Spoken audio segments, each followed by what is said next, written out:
Bonjour à tous et bienvenue dans ce nouveau numéro de Bantu Talks. Moi, c'est Paris, comme vous avez constaté.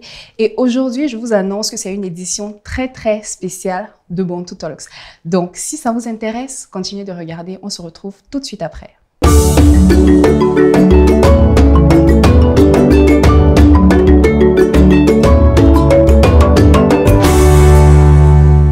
Nous allons à présent accueillir notre invitée très spéciale, qui n'est nulle autre que l'animatrice de Bantu Talks, Madame Grace Kadji, qui est juste là à côté de moi.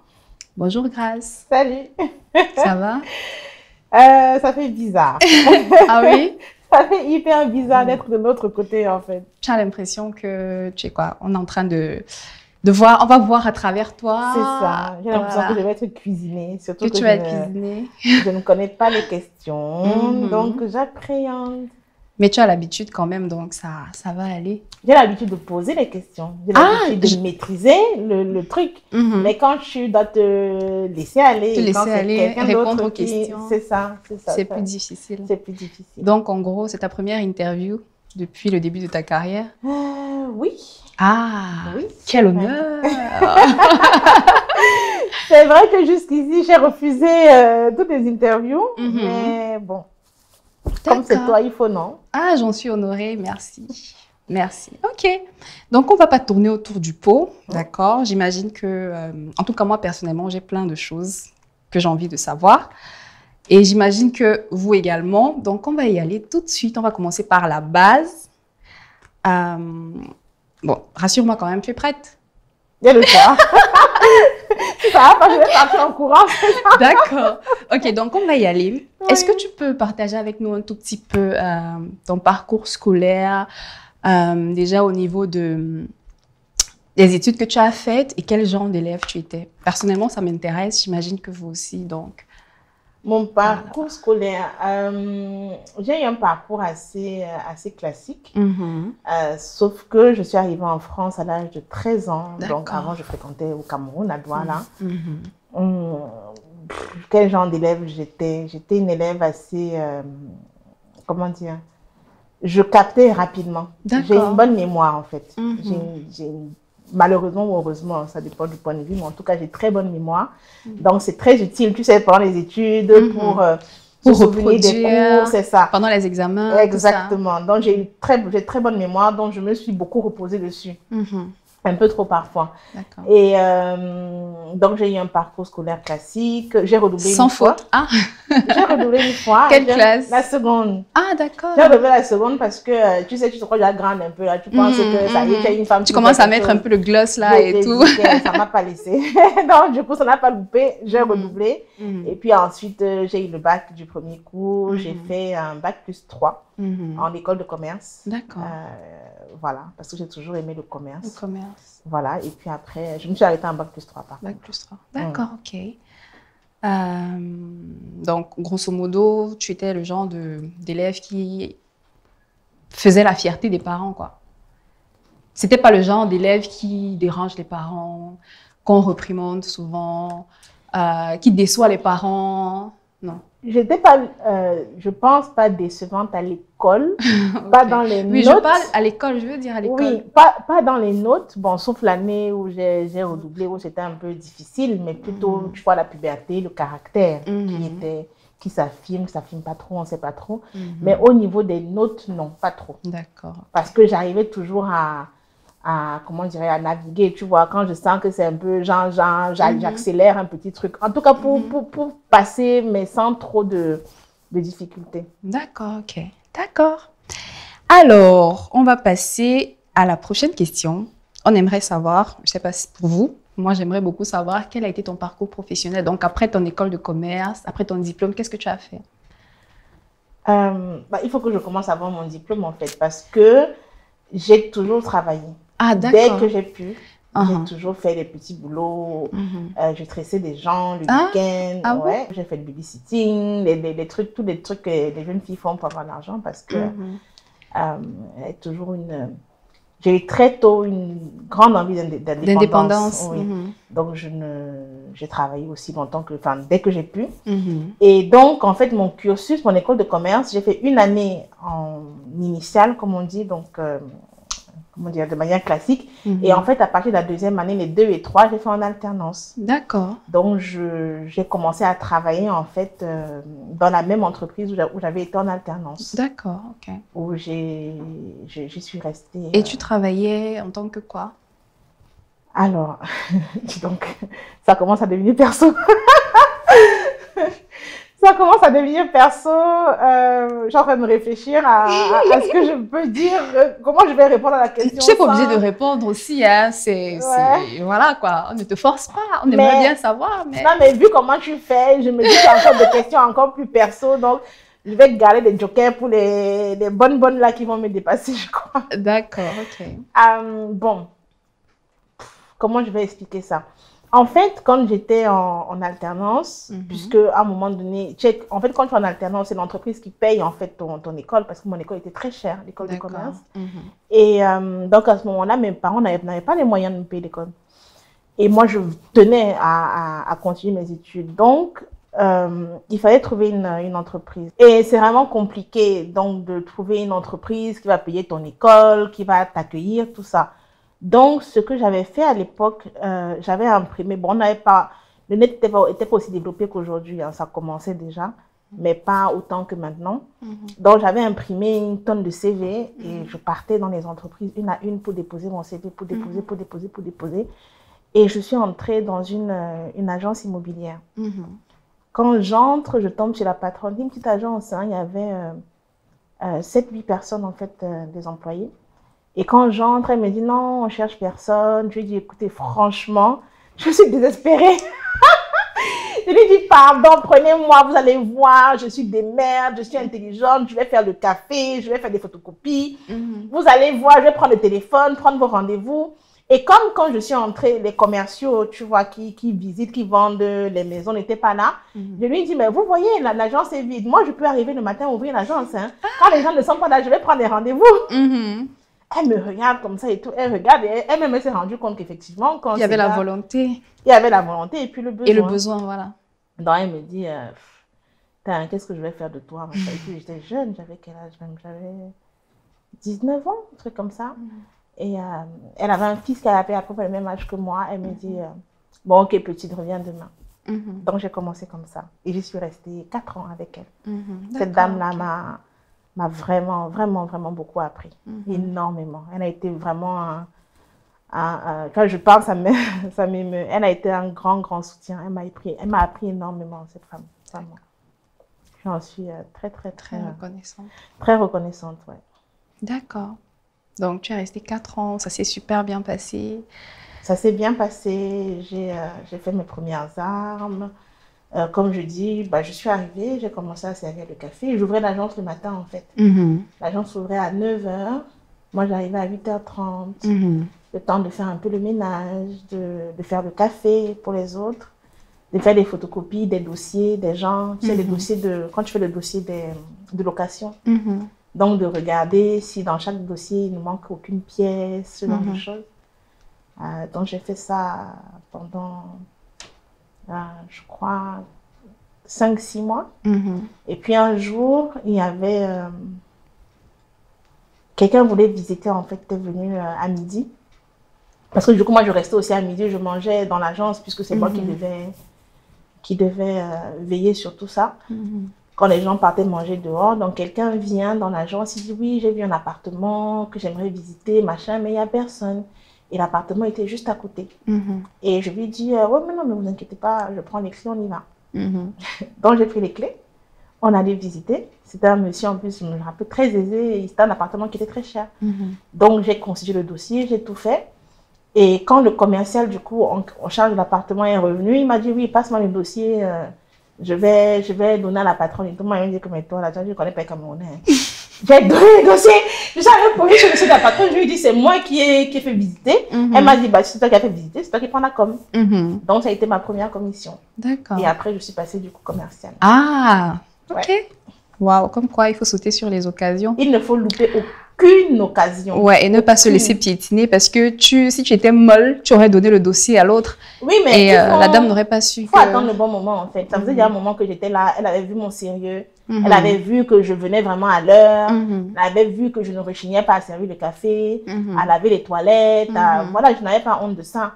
Parce que j'attendais mon heure. C'est-à-dire, c'est aussi ça qu'il faut comprendre, c'est qu'il y a des moments pour tout, il y a un moment pour... Et elle m'a dit, c'est elle qui m'a appris une phrase très vraie, pour diriger, il faut apprendre à obéir.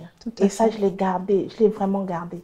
Pour diriger, il faut apprendre à obéir. Donc, tu attends ton moment, tu fais vraiment des trucs, quoi, en fait. Donc, ça a été une très, très bonne école. Dès le début, vous voyez, on a plein d'enseignements, plein de trucs. Non, mais c'était pas fait. Plein de pépites dès le début. Ok. D'accord, super intéressant, merci. Et à quel moment est-ce que tu as su que tu voulais entreprendre? Parce que je pense qu'actuellement, tu es entrepreneur. Ouais. Voilà, à quel moment est-ce que tu as su que c'est bon, là, il faut que je me lance, il faut que je fasse des trucs par moi-même et tout?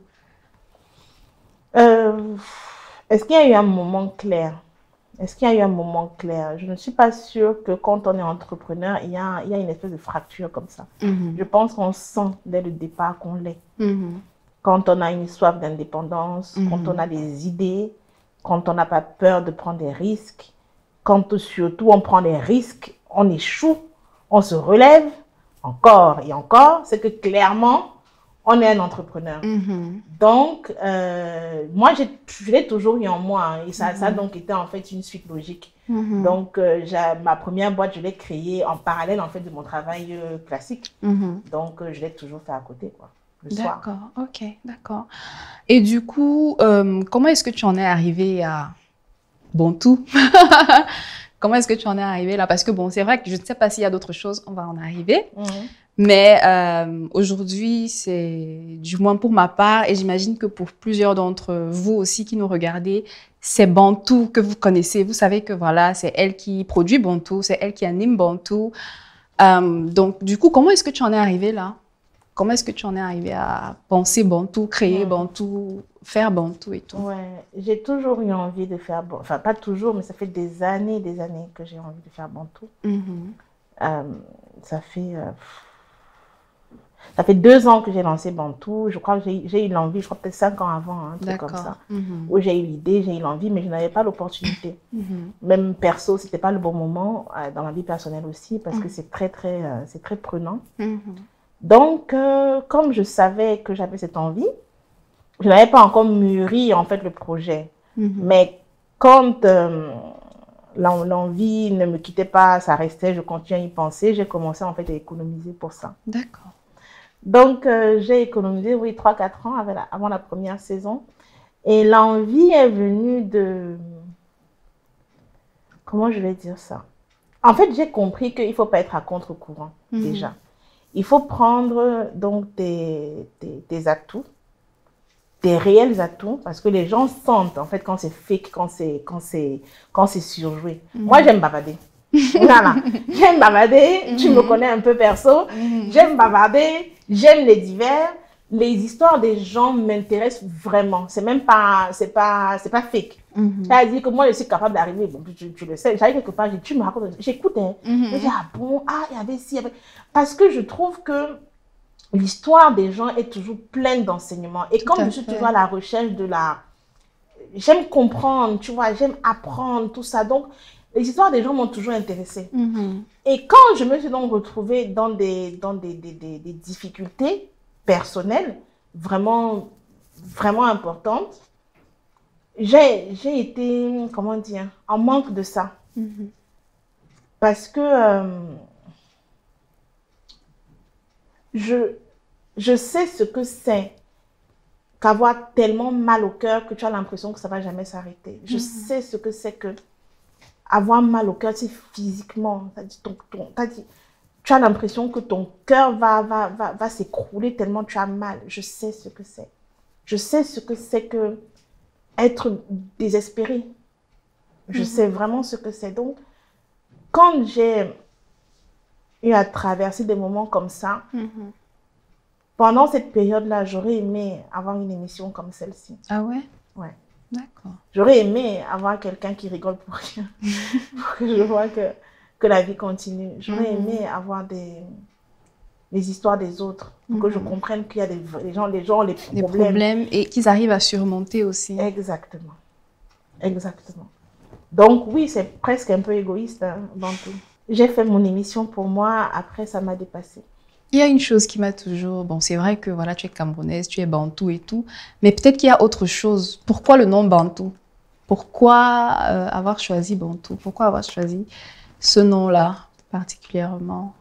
Bah, parce qu'on est bantou. Parce qu'on est bantou. Parce que je m'exprime... parce que c'est pour les bantous et que je voulais que la cible se reconnaisse dès le départ. Dès le départ, d'accord. Il n'y a rien de très philosophique. Hein. J'aurais aimé avoir une explication intelligente et très réfléchie, mais en fait, non. C'est pour les bantous, par les bantous. Ok. J'aimerais bien savoir, au-delà de bantou, est-ce qu'il y a autre chose à côté sur le plan professionnel? Est-ce qu'il y a d'autres activités que tu mènes ou alors, voilà, tout est centré autour de bantou? Bah, tout est centré autour de Bantou. Bantou, c'est une entreprise. Donc, je gère... Quand je dis, est-ce qu'il y a autre chose à côté? Je parle comment je vais dire ça? Je parle de la production Bantou. Tout ce que nous on voit là, voilà, de Bantou. Oui. Bantou, en fait.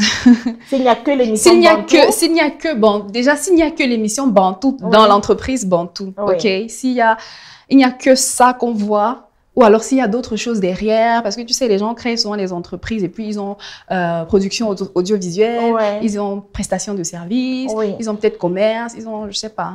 Je vois. Dans l'entreprise, là on va rentrer, c'est un peu technique, dans l'entreprise qui possède Bantou, effectivement, il y a la marque Bantou, Bantou Talks, il y a 4 autres marques dont je vais te dire les noms. D'accord. Mais il y a, bon, en tout cas pour la production de Bantou Média, effectivement, il y a d'autres productions audiovisuelles qui sont aussi en cours, mais ce n'est pas assez avancé pour que je puisse en parler. Mais il y a plein de choses derrière. Ok. Bon, alors, j'ai vu sur la chaîne, parce que j'ai scrollé un peu sur la chaîne YouTube de Bantou, j'ai vu qu'il y avait... des vidéos cuisine, il y avait aussi... Bref, il y avait d'autres... il y avait un contenu un peu plus varié. Et je me rends compte que c'est Bantou Talks qui est vraiment la star de Bantou Média. C'est Bantou Talks. Et pourquoi avoir choisi d'investir plus sur Bantou Talks? Mais c'est même pas moi qui ai choisi. Tu sais, c'est quand tu fais ton truc, tu le proposes aux gens. Quand tu fais quelque chose, tu proposes aux gens. C'est vrai qu'il y a Bantou Kitchen, il y a donc Bantou Talks. Et en fait, Bantou Talks, comme je disais tout à l'heure, a pris une ampleur moi-même qui m'a dépassée. Je ne m'attendais pas, enfin, comment on dit, c'est pas que je ne m'attendais pas. Quand on travaille pour quelque chose, on souhaite, tu vois, que ça marche, que ça... Mais l'ampleur que Bantou Talks a pris m'a dépassée. Il n'y a même pas d'autre mot que celui-là. Ça m'a tellement dépassé que moi et ma cuisine, c'est même pas que je ne veux pas. Hein. Je veux bien, mais le temps matériel me manque, en fait. Le temps matériel me manque, mais j'aimerais bien vraiment faire Bantou Kitchen, le pousser davantage. C'est vrai que les gens aiment beaucoup l'affairage, surtout les Bantous. Les Bantous aiment l'affairage. Le Congo, ça ne nous laisse pas. En tout cas, c'est super intéressant et très enrichissant comme concept. C'est gentil. Donc, c'est normal, Merci. D'accord. Alors, et c'est comme une continuité aussi de la précédente question. J'ai vu également que je ne sais pas si c'était avant, mais j'ai vu qu'il y a des tournages qui ont été faits en Europe, notamment Bantou Kitchen. C'était en Europe. Oui, voilà. Et maintenant, on se rend compte que la dernière saison de Bantou, c'était au Cameroun. Et la saison actuelle aussi, c'est au Cameroun. De toutes les façons, voilà, les épisodes récents qu'on voit de Bantou sont tournés ici au Cameroun. Et j'imagine que ça peut intéresser les gens, notamment les producteurs. Quel est l'environnement qui est plus favorable à ce type de projet? Est-ce que c'est en Europe? Est-ce que c'est ici au Cameroun? Qu'est-ce que tu penses s'il faut comparer, s'il faut choisir, tu te sens plus à l'aise en faisant tes émissions, en faisant tes productions là-bas ou alors ici? Qu'est-ce qui est plus... C'est vrai qu'à un moment, je me suis dit certainement, ici, c'est mieux parce que, voilà, on a plein d'épisodes au Cameroun. Mais après, je ne sais pas. J'aimerais bien que tu nous dises un tout petit peu. En fait, pour moi, ce serait comme comparer l'épisode, le chapitre 20 de quelqu'un au chapitre 1 de quelqu'un. Le chapitre 20 serait donc produire en France parce que tous les équipements sont déjà établis, parce qu'il y a déjà beaucoup d'expérience, parce que tu vois, c'est effectivement, factuellement, c'est plus facile. Mais parce que d'autres sont déjà passés avant, ont déjà fait ce travail-là. Donc, quand tu arrives et que la table est déjà dressée, tu n'as qu'à t'asseoir et manger, forcément, c'est plus facile. Maintenant, pour moi, Bantu Talks, Bantu fait sens chez les Bantous. Voilà, Bantu Talks fait sens sur la terre-mère, en fait. Simplement, terre-mère, donc l'Afrique de manière générale. D'accord. Mais la vérité, c'est qu'il y a plein de Bantous également en Europe. Oui, mais il y a plein de Bantous en Europe. C'est pas le chenou. Donc, c'est pas parce que nous sommes là-bas que c'est le chenou. Le chenou reste l'Afrique. D'accord, ok. Donc, oui, j'y vis, on y est très bien, on est installé. Il y a... Non, c'est très, très bien. Je ne suis pas en train de dire que j'ai un problème avec la France, absolument pas. Mais ce que je veux dire, c'est que dans l'identité du programme, même en termes, tu vois, de notre accent, notre façon d'être, il y a tout un... La culture, en fait, est vraiment globale. Donc, je ne dis pas que je ne vais jamais tourner ailleurs, mais on peut tourner en France, par exemple, puisque c'est là que j'y vis principalement. Peut-être pour des raisons pratiques, tu vois, le déplacement, si c'est un peu compliqué. Mais franchement, aussi longtemps que je serai à la tête de Bantu, aussi longtemps que j'aurai en tout cas le pouvoir de décision, sauf cas de force majeure, genre, je ne sais pas, une maladie, une grossesse, je ne sais pas, bon, je ne suis pas enceinte, pardon, mon ventre est gros, n'en a rien. Donc, ne commencez pas à me stresser. Donc, sauf cas de force majeure, voilà. La terre-mère. D'accord, d'accord. Prochaine question. Quelle est pour toi la chose la plus difficile dans ce métier? Du coup, moi, j'ai 2 casquettes. Donc, la présentation et la production. Pour la présentation, c'est, comment je vais dire, trouver les mots à chaque fois. Trouver les mots, rebondir sur la bonne émotion, sans pour autant frustrer les gens, leur laisser l'espace. Voilà, donc donner ce rythme-là, trouver le bon dosage. Ça, c'est ça le plus difficile. Recevoir aussi les histoires des gens. Il y a des histoires qui me font écho à titre personnel. Mais bon, je ne suis pas là pour ça. Donc, tu dois rester dans ton truc et faire ce que tu as à faire.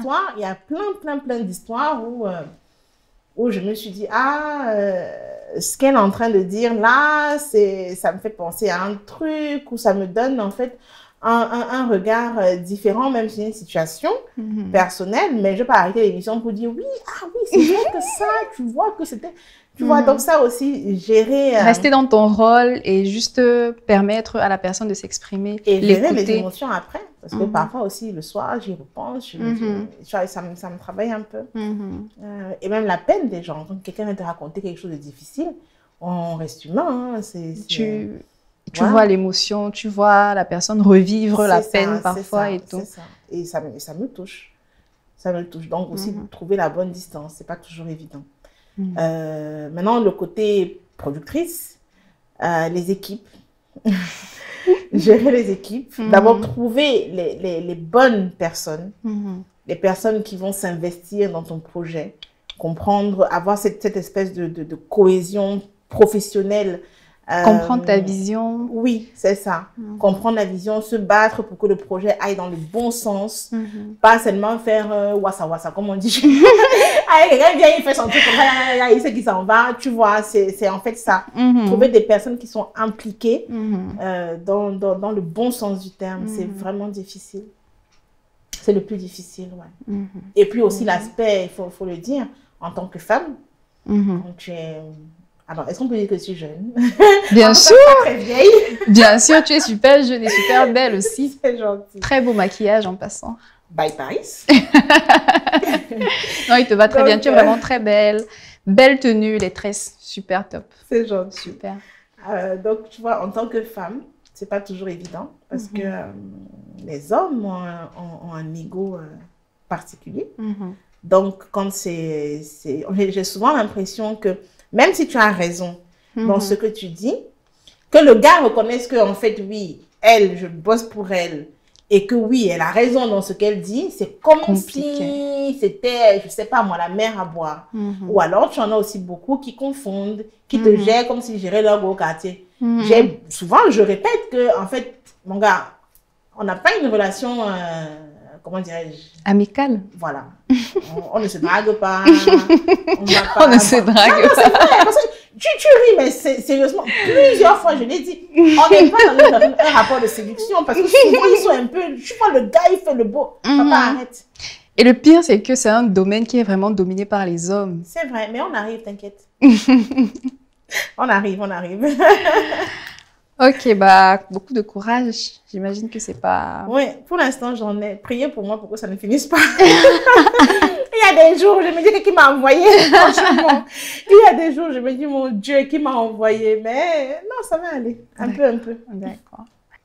Alors, aujourd'hui, on connaît Bantu Talks, le vécu des le vécu extraordinaire des afro-descendants ordinaires. Et donc, elle a tout à fait. Oui, c'est ça. Alors, est-ce que tu vois Bantu, est-ce que Bantu ira au-delà du vécu, de ce vécu extraordinaire des afro-descendants ordinaires? Dans 5-10 ans, comment est-ce que tu vois Bantu, Bantu Talks? Le côté, j'aime moi ce côté discussion, le côté, je pense que le partage d'expérience restera le socle de Bantu. En tout cas, je pense que c'est très important que notre parole se libère, qu'on puisse se sentir, qu'on trouve un espace safe comme ça où on peut échanger. On en a besoin. Voilà, sans être jugé, sans se dire qu'on est bizarre ou bien.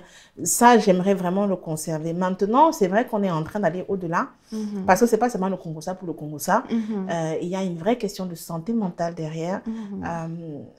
Il est important, en fait, d'en prendre soin. Je le répète beaucoup, mais c'est ce que je pense profondément. On ne nous a pas appris à prendre soin de notre psyché comme on prend soin de notre corps. Surtout nous, les femmes, on va aller mettre très cher dans nos greffes, dans nos maquillages, tout ça. Moi, la première d'ailleurs.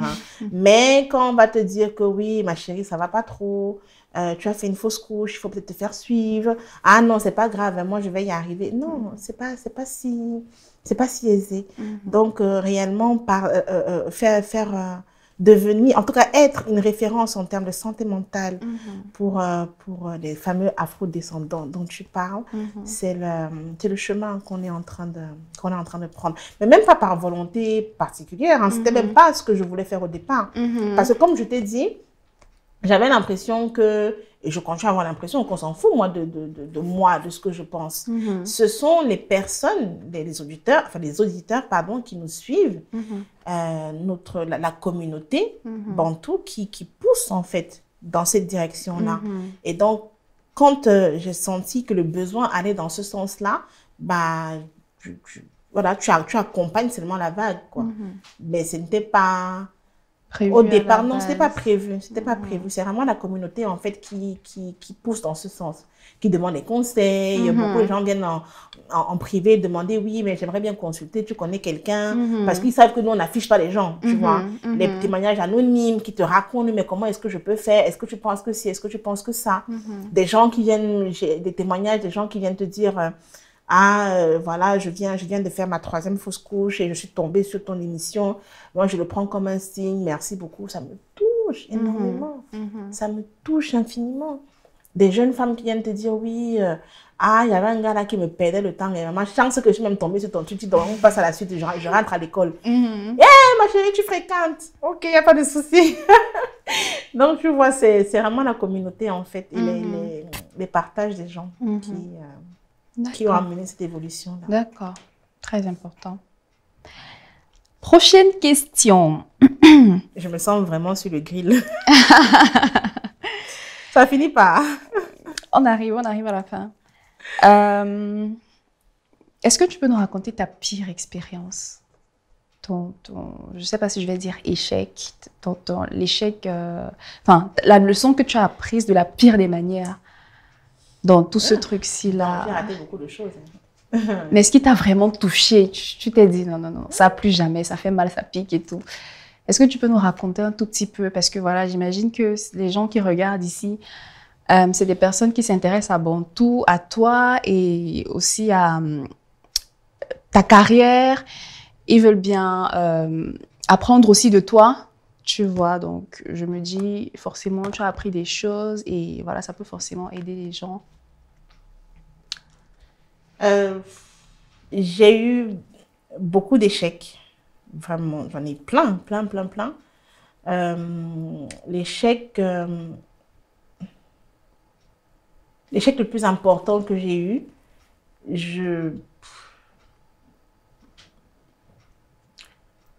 pour l'instant, je ne suis pas encore prête à en parler. C'est aussi pour ça que j'ai autant d'admiration pour les gens qui viennent en face, parce que je sais à quel point c'est difficile de parler de soi. L'un de mes échecs, par contre, que je peux partager, c'est que j'ai raté, enfin, j'aime pas trop le mot, mais ouais, on peut dire que j'ai raté l'une de mes boîtes, ma toute première entreprise. Que j'ai dû fermer avec des dettes en plus, parce qu'il fallait payer les fournisseurs, les caisses étaient vides. C'était compliqué. Qu'est-ce que j'en ai appris? J'ai appris qu'il faut faire les choses step by step. J'ai appris qu'on n'est pas des surhommes, on n'est pas des surfemmes. Tout le caractère aussi important que tu puisses avoir, ne te fais pas de toi quelqu'un de... Tu ne peux pas tout faire. Les grands projets se préparent calmement, silencieusement même presque, j'ai envie de dire, pour avoir effectivement les financements d'abord, mais même en fait la force. Tu vois, faut se préparer de manière presque comme un boxeur, quoi, tu vois. Même si j'aime pas la boxe parce que je trouve ça trop violent, mais il faut vraiment se préparer de manière interne parce que je pense foncièrement que quand, par exemple, tu as une équipe, que tu mobilises une équipe, les gens sentent en fait ton énergie, ils sentent ta détermination, ils sentent ta vision. Et quand tu es droit, en tout cas à l'intérieur, ça rejaillit. Donc ça, j'ai manqué de préparation pour ma première boîte. D'accord. C'est maintenant pour ça qu'il paraît que je suis horrible, mais bon. Hyper exigeante, hyper chiante. C'est vrai. Mais vraiment, je n'exige rien des autres que je le fais de moi-même. Franchement, si j'exige 1, ça veut dire que moi, je m'impose 10. D'accord. Franchement, en tout cas, j'essaye. Mais si tu es toujours là, c'est que ça va, non? Non, ça va. Elle m'a dit ici que ça va pas, en fait. Non, ça va. Quelle est ta plus belle réalisation sur le plan professionnel à ce jour? Bah, c'est Bantou. C'est Bantou parce que je suis hyper fière du parcours. Quand je regarde les premières émissions jusqu'à maintenant, vraiment, on a évolué. On a évolué. Non, mais la communauté, la dimension que ça prend, les gens, les témoignages, tu vois, les gens que ça aide. Je suis tombée sur votre interview, ça m'a fait du bien, machin. Je suis hyper fière, vraiment. Bantou. Personnellement, je suis aussi fière d'en faire partie. Quelque part. Non, mais même pas. Comment quelque part? Tu es au premier plan, ma chérie. Au premier plan. Sans toi, c'est que je vais sentir bizarre. Ah bon? Bien sûr. C'est la première heure. Hein? Elle est là depuis... tu es là depuis le début. Donc, un grand merci aussi. Alors, je sais qu'il y a plein d'entre vous qui ont des questions à poser à Madame Grace Kadji Bizil. Pourquoi tu me sors Madame là aujourd'hui comme ça? Elle m'appelle Grace quand même me gronde même. Mais c'est Madame. Non, mais tu es une Madame. Là, on te reçoit en tant que Madame. Merci parce que voilà, tu es à la tête de tout ceci. Voilà, donc tu es une Madame. Donc, quand tu me grondes pas derrière, c'est pas Madame. Non, c'est un autre contexte. C'est dans un autre contexte. Donc, on va s'arrêter ici pour l'instant et on revient pour prendre les questions des téléspectateurs. À tout de suite.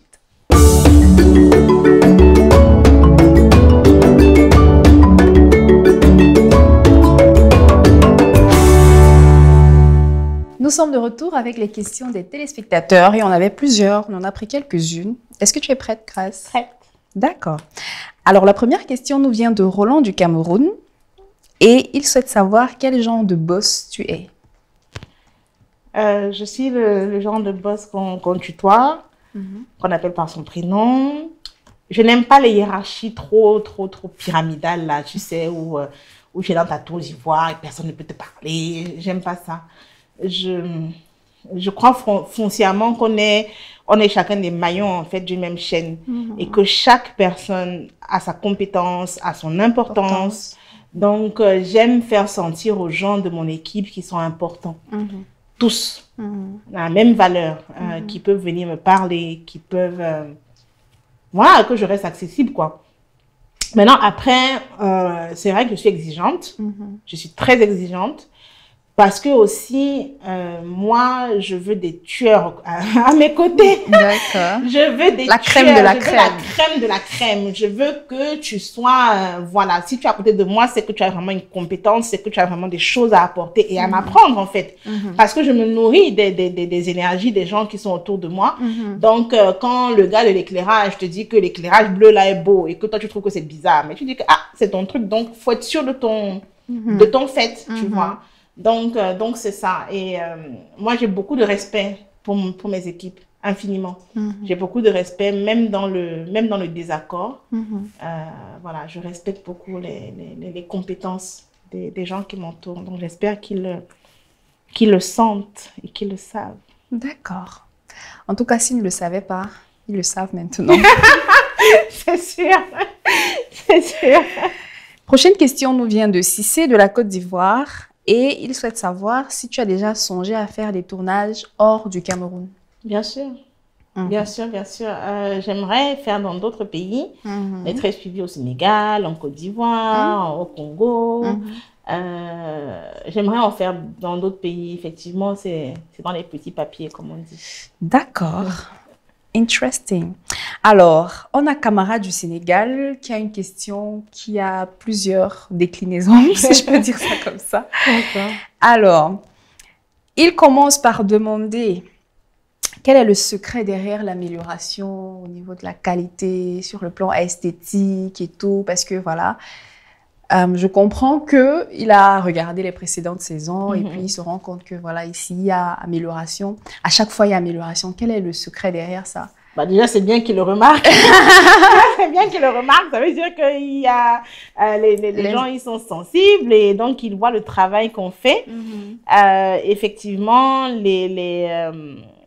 alors, on a changé d'équipe.